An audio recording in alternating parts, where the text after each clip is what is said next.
coffee time. My dreamy friend, it's coffee time.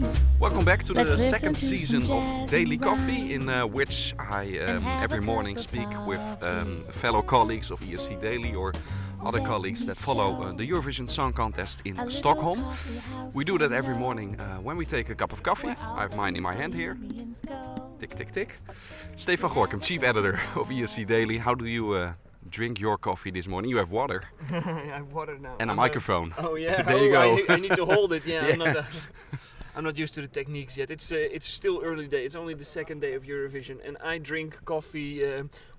Mostly two weeks of the year, and not the rest of the year. So when I drink my coffee, I have water now. But when I drink my coffee tomorrow, it'll be lots of milk and sugar to get me through it. Erik, Bolks, you are actually drinking coffee. Yeah, it's cappuccino. I love it in the morning, just to get started. What are you doing here at the Eurovision Song Contest? I'm here to correspond on the happenings here for OGAE International, OGAE Netherlands, a Dutch website, and I'm helping ESCDaily as well. So let's look back at the first day we had yesterday. What was your top three of the day, the biggest surprises, the best ones? The surprises are not the same as my favorites, but the biggest surprise definitely was Armenia, who put on a very good show, a very stunning performance by Iveta. She's, I think, number one. Second, although it was a bit messy, I think still Russia. They will improve. I don't think they. But what can they improve? Because they've come here, Steef, with a very clear plan, a lot of visuals, maybe too much visuals. Do you think they will downplay their act a bit? Well, that would be my advice. If that's actually going to happen, I'm not so sure. I think what they can improve is definitely the fact that yesterday, I don't know what Sergei will be wearing at the actual night. Yesterday he was completely in black, and the visuals at some parts are also very dark, and he basically just disappears into his visuals, which is not what they're looking for. It's not part of the act. It's a mistake, and they're going to fix that. They already said at the press conference that they're going to put a little bit more light into it to make him more visible. That will be an improvement. Will they downplay it? I don't think so. It's Russia. This is what they do, and maybe it's a bit too much. But okay, that's just my opinion. Before the contest, I thought maybe in the first half of this first semi-final we get more qualifiers than we're used to. But now after this first day and the day of now to come, maybe we could have the even balance we always have with more qualifiers from the second part. What do you think, Erik? I think I'm still hanging on the 50-50 at this moment.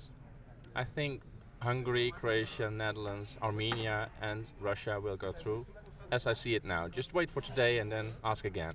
But the door is open. The door is definitely open. Countries like Croatia and Hungary especially were not flawless yesterday. Neither was Russia, but they're still a definite qualifier.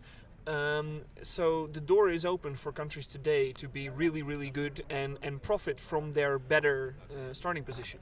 There are high expectations of especially the last three countries when it comes to qualifying chances. The other nations in the early morning today. What do you think of their chances beforehand, Erik? Okay, we haven't heard Czech Republic live yet. We heard Cyprus, so that's a concern, as I can say.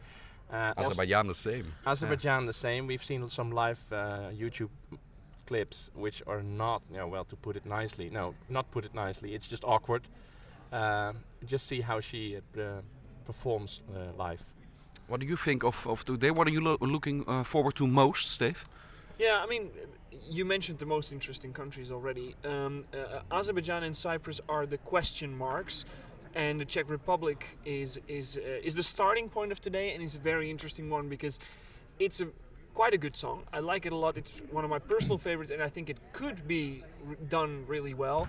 But Czech Republic is one of those countries where you never know what they'll actually make out of it. They had one of their best entries maybe last year and still managed to somehow screw it up in their live performance. Also in a very strong semi-final, of course, but yeah, I'm looking forward to see what they've done staging wise, and also how she'll hold up vocally.